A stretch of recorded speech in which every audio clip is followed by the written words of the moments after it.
প্রভাবশালী সদস্য, আজকের এই আলোচনা সভার প্রধান বক্তা, আন্দোলন সংগ্রামের রাজপথের সাহসী যোদ্ধা আলহাজ জাকির হোসেন। আলহাজ জাকির হোসেন।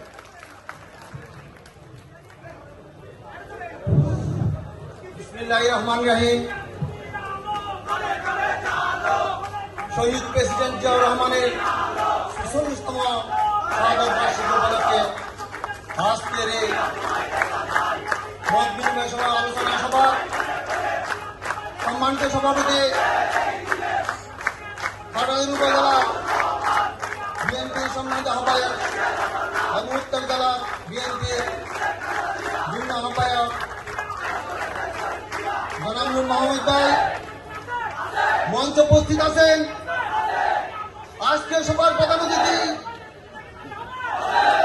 হাটহাজারী একমাত্র বিএনপি পরিবারের কৃতি সন্তান, আন্দোলন সংগ্রামের হাটহাজারীর প্রত্যেকটা জনগণের পাশে ছিলেন জনাব ব্যারিস্টার মীর মোহাম্মদ হেলাল উদ্দিন।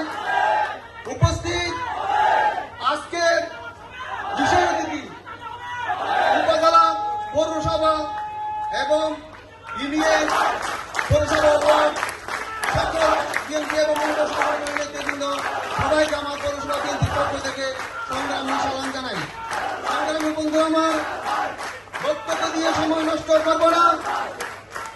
আজকে আপনাদের সকলের প্রিয় নেতা জনাব ব্যারিস্টার মীর মোহাম্মদ হেলাল উদ্দিন বক্তব্য দিবেন, আপনারা শুনবেন।